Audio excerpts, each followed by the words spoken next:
I want to talk about something that's happening in Methodist world, United Methodism, the Ivory Coast, a few announcements of things coming out from the podcast. Also, I want to talk about one like interesting discussion that's happened in another Pan Wesleyan movement, the Salvation Army. So if I get all those things in here, that would be great. I might forget some of them along the way. So I'm just checking a few things. We're coming in live on YouTube and Facebook.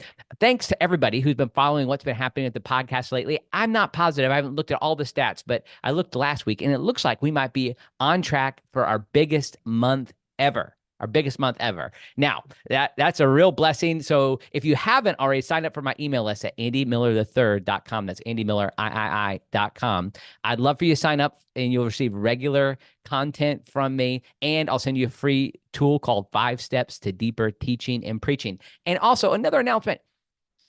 Just through tomorrow evening, I guess at 11:59, I have the 2 courses that I have on my website. One is called Heaven and Other Destinations, A Biblical Journey Beyond This World. It's 5 sessions on heaven and hell and the intermediate state. I also talk about Jesus' descent to the realm of the dead.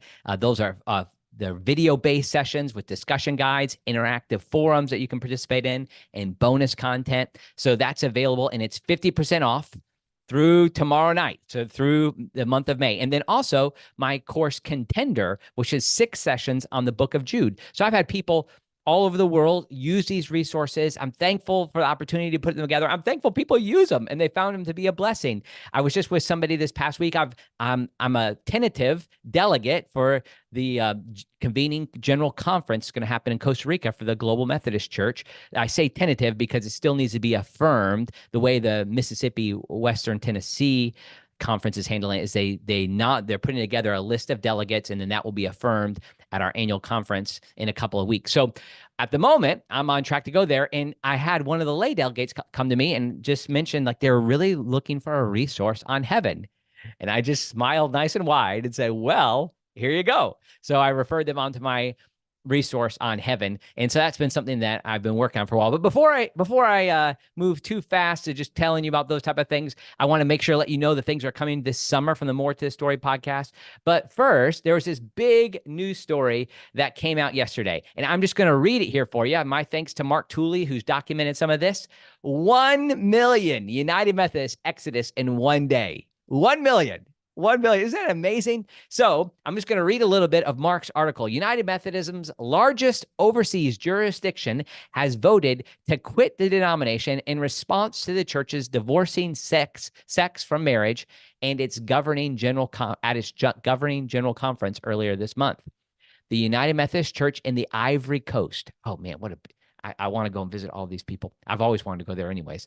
So if anybody is there and you're looking for somebody who can come preach on heaven or the book of Jude, I'm available for you. The United Methodist Church in the Ivory Coast voted on May 28th to exit the denomination. In 2022, this conference reportedly had over 1.2 million members. So its departure means over 1/10 of United Methodism has in one day left the denomination. Oddly, United Methodist News Service reported the vote very briefly in an emailed news digest, but as of today, has no article on its website. Perhaps it will post a fuller account later. So then Mark quotes a European website that says this: for reasons of conscience before God, and this is what apparently one of the official statement was from the Ivory Coast United Methodist Church. For reasons of conscience before God and his word, the supreme authority in matters of faith and life. Don't you just love that? The annual conference of the United Methodist Church of the Ivory Coast gathered for an extraordinary session on May 28th in Abidjan, okay, and decided to, quote, leave the United Methodist Church denomination. Now, Mark also pulls in a very interesting quote. I couldn't help but see this. He kind of talks about some of the statistics and where things are now, like that now there's 5.4 million members, and that's based on 2022 numbers. It'll be very interesting to see how that drops now to 4 million. And Mark says this perceptive line: maybe they should recall Winston Churchill's warning after the Munich Agreement. Here it is from Winston Churchill. And do not suppose that this is the end. This is only the beginning of the reckoning. This is only the first sip, the first foretaste of a bitter cup, which will be pro-offered to us year by year, unless by a supreme recovery of moral health and martial vigor. So then Mark concludes, only divine intervention could restore United Methodism to moral health and martial vigor. In the new age of post-denominational America, likely United Methodism with other denominations will not meaningfully exist as a national body in 10 years, but Methodism in Africa, in whatever format, will continue to thrive. Now, at this point, we don't know like what's going to happen with that denomination, like with that group, if they'll join up with the Global Methodist Church or that kind of thing, but it certainly is a beautiful sign of the consequences of the actions taken by General Conference, which I've covered on this site pretty well here. And so I'm excited that there's an opportunity for this type of movement. And I'm looking forward to hearing about this from other groups as well.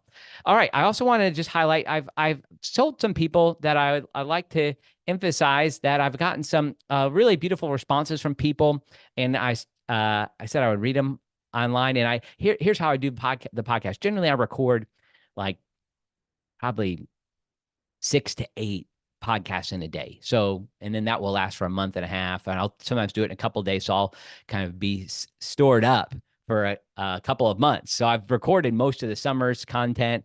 And so that will be, I'm done in many ways through August. So I don't get to insert things that I hear along the way. And I try not to put too many dates in place just because that makes it obvious for when I wrote. But I had this message from Kevin Kokurik, and he said this about the podcast.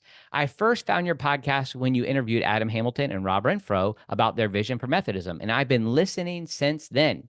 In that time, I have also had the opportunity to grow my faith in lots of other ways, including being invited in my church to lead a Bible study through the GMC Catechism. What an awesome thing to do. Like to, pick up that catechism. And if you were to do that and just work through that slowly, I think, and when you get to a place where you don't understand the words or you don't understand what's going on, you can research it. I recommend you go into like a resource like Thomas Oden's systematic theology, but or other places just to kind of get basic definitions of words. But that's a great resource, a great place to start. And then he goes on and says, after completing that study, I and the rest of the class wanted to start something different. We'll finish tomorrow night with our study of Jude, built around your contender. My time leading these studies has opened me to receiving a call to ministry, and I'm just starting on that journey. I just wanted to let you know how much I personally appreciate your More to the Story ministry and to affirm that it's impacting lives. Thank you for all you do. Well, Kevin, thank you. Thank you for telling me. My wife very kindly listens to most of our podcasts, and I'll talk about with her. And every now and then, people in the office do. And I know some people at my local church also listen, and I'm thankful for that. But it's a real blessing to know the things that we're doing here are encouraging people. And you can imagine that I already encouraged Kevin to attend Wesley Biblical Seminary. So if you feel God's leading you into full-time ministry, maybe that would be a bivocational or co-vocational way. You could do a course, if you're in the Global Methodist Church, you could do a course of study and still receive an ordination. Or I always encourage people, if you can, to pursue a master's degree. And I would really love for folks to, if finances are an issue, please let us know. I'm not guaranteeing that we'll be able to pay for everybody, but there often are resources out there that you just might not be aware of. So we'd love to check into you. I hope I have Kevin in the class someday. Hopefully he'll still like me then. But anyways, it's a blessing to know that Jude's being used that way. I had a couple people respond about women in ministry. This person said, I'm a graduate of Southern Baptist Seminary. Yes, Albert Mohler. I was really glad that Albert Mohler reached out to me so as kindly as he did. He said, I was saved in Nazarene Church. I am in an Assemblies of God church where they have women preachers. My question from your podcast, how do you deal with women preaching being over her husband when the man is to be her spiritual leader? The woman believed the lie in the garden, not the man. This is the reason women are not to be in charge over her husband. Sorry, a few things missing there. According to my friends, just curious how you deal with this. GNP.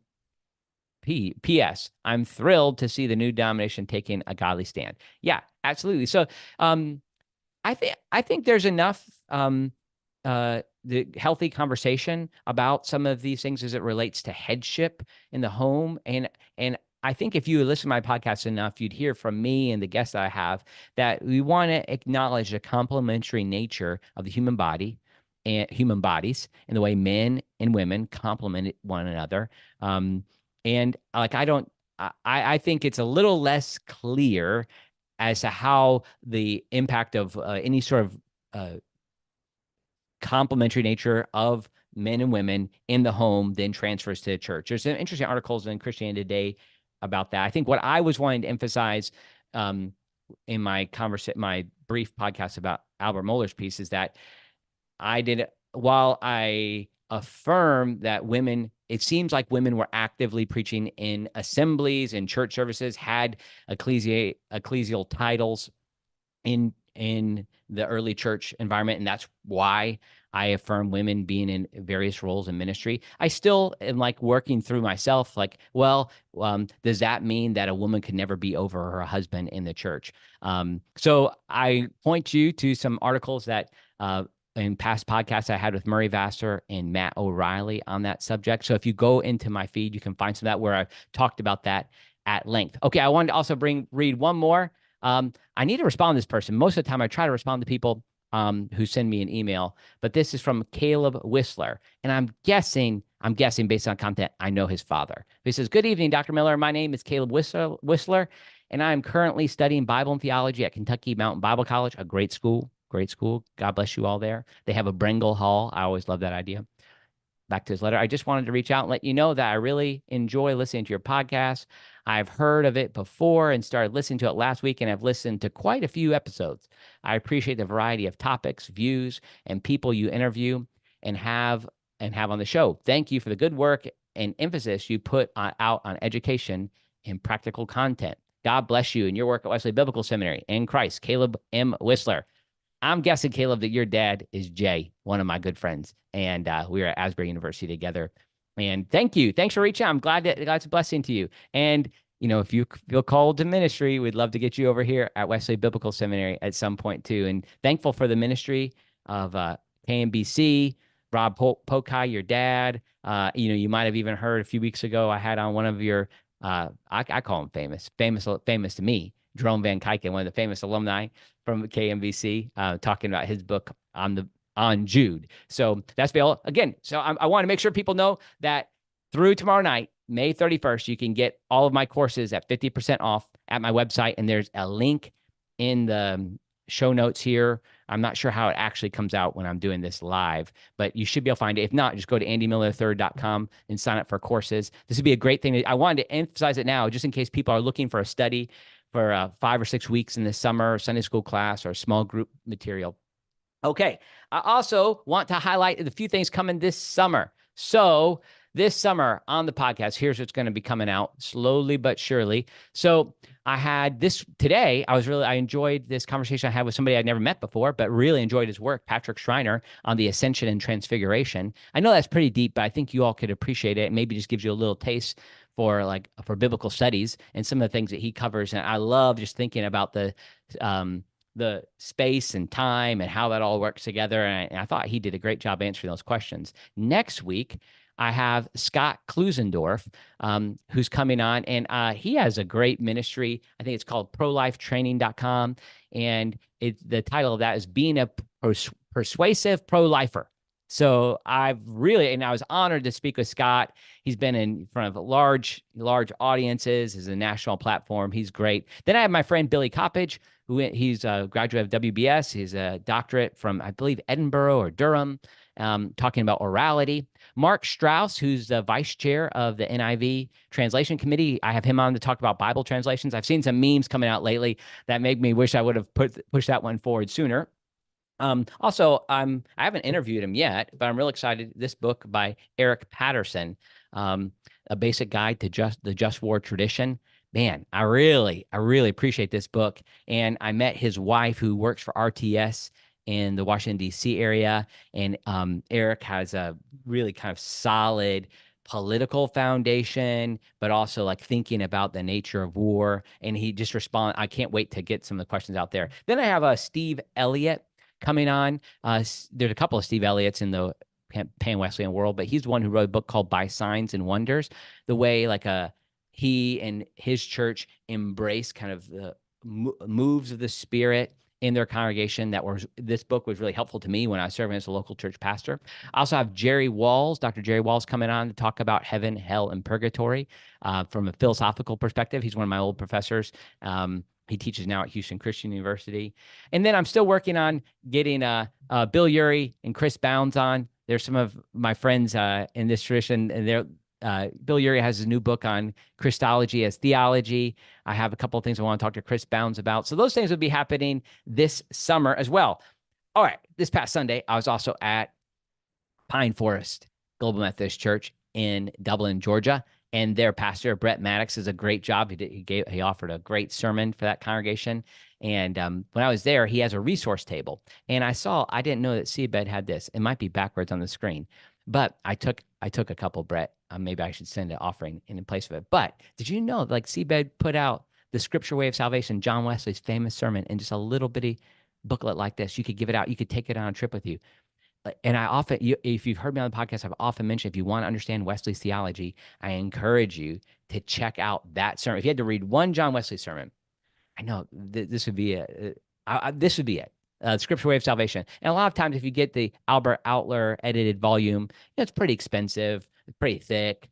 But look at this. This is a great resource. So you could probably find that at Seedbed. So there's free advertising for Seedbed. I'm excited. I have been contracted to do a book on heaven with Seedbed, and so that should start. I've already started working on it, but I imagine that will be 2025 when that comes out, maybe 2026.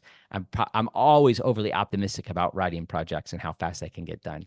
But anyways, that's going to be coming out as well. Okay, I wanted to address Steve Court, who's an officer in the Salvation Army, has a blog that's been going for a long time, well over 20 years, called armybarmy.com.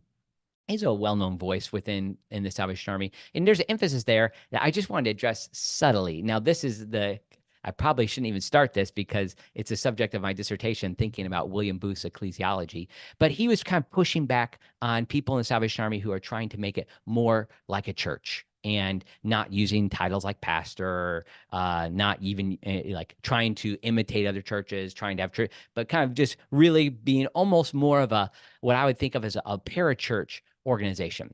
Now, I think that has merit. That there's maybe a good kind of intuition in there, and that the Salvation Army's distinction should be evangelism. And I suggest the most prominent doctrine in William Booth's theology was his doctrine of hell. Like, it's the most prominent throughout his writing, throughout his preaching, throughout the interviews, all the things that I've done, I've tried to read, is everything I know that's out there about William Booth. And here's my challenge is that, and this is where I would push back on Steve a little bit here, while wanting to retain the evangelistic, when I say evangelistic thrust of the Salvation Army.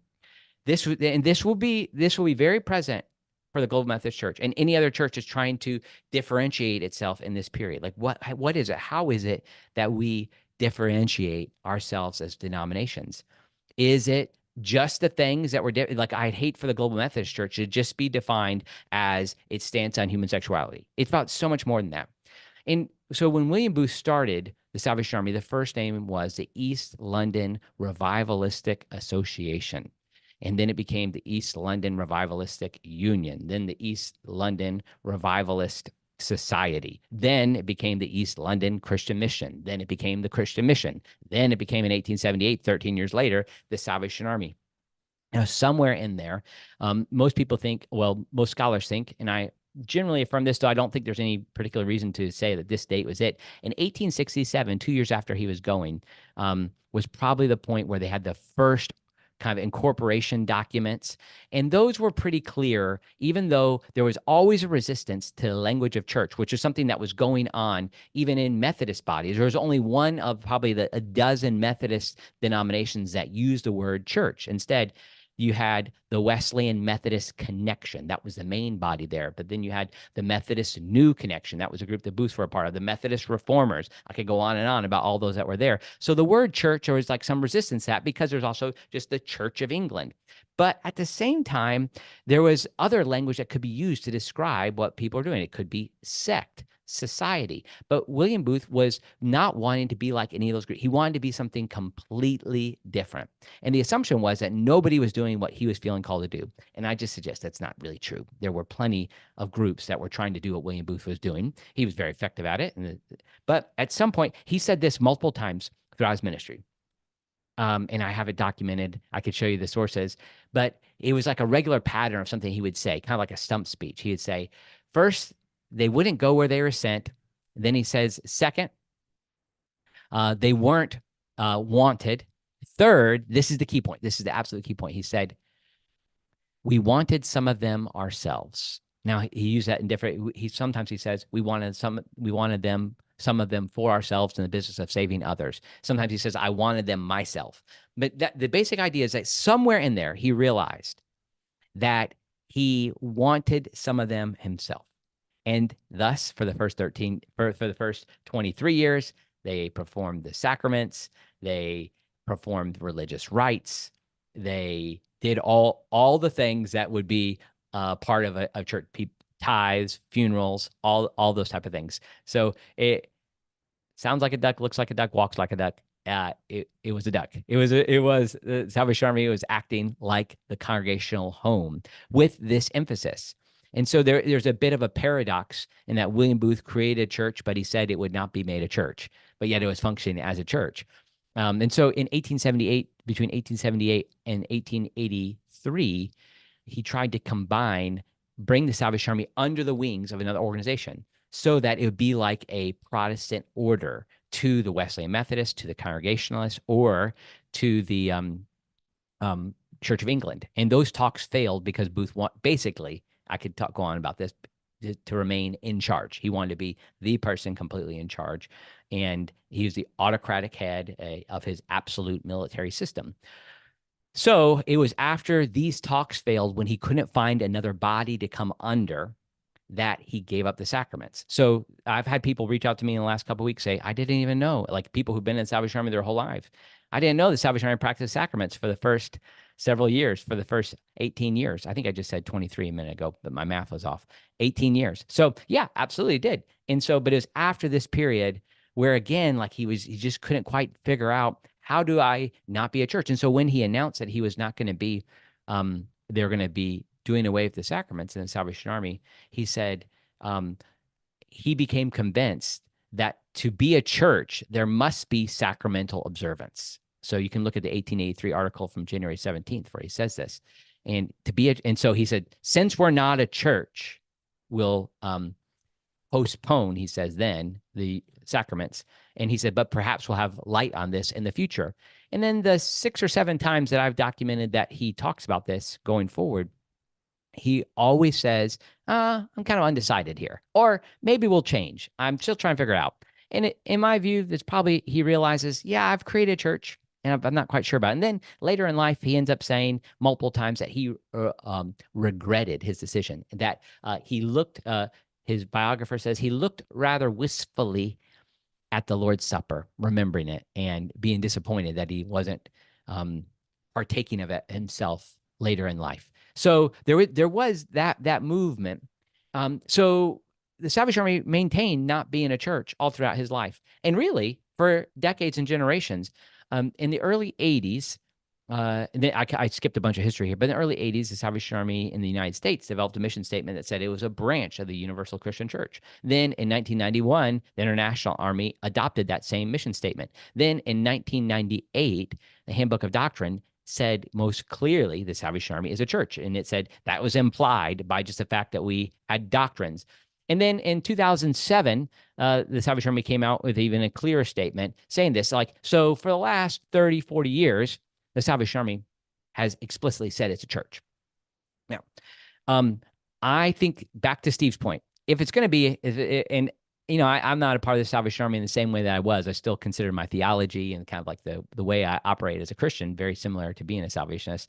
But if the Salvation Army is going to be a church, then it probably needs to follow William Booth's own logic that to be a church, there needs to be sacramental observance. And then also, like, maybe if going Steve's way, like, I think he's taken in the natural other side, basically saying we're not a church, not a church at all. But that misses the discipling function that the Salvation Army kind of promised to me when I was dedicated as a junior soldier and the like. So all of this is kind of like a part of this context. Like, it's just missing the reality that denomination, which had this distinctive, okay, it's going to be very different. And in order to be very different, it was so different, it didn't want to claim being a church. And that then just think created problems going forward for the fact that there was going to be, like my dad, a fifth generation salvationist, like I was a sixth generation salvationist. So like if you have all of that as a part of like this stew that's making up the Salvation Army, it gets kind of complicated. And it ignores the fact that it is indeed a nurturing congregation, discipling body. So I just encourage like those of the Salvation Army to embrace the fact that it claims to be you claim to be a church. Now, the sacramental side, I know there's a lot that's tied up in that, but I think for that reason, when I was operating as a Salvation Army officer, we always just used the language church as clear as possible because that made the most sense to people who we wanted to come our way. I didn't think that most people were burnt by the church. Generally, in my context, I imagine it could be different other places as well. So this is a little pushback to some things I've seen online. So thankful for what's happened at Ivory Coast. Make sure to check out things going on. Thanks to those of you who send me letters. I appreciate it. If you can like and subscribe, do all those things, that's a blessing to me. Thank you so much for checking this out. God bless you all.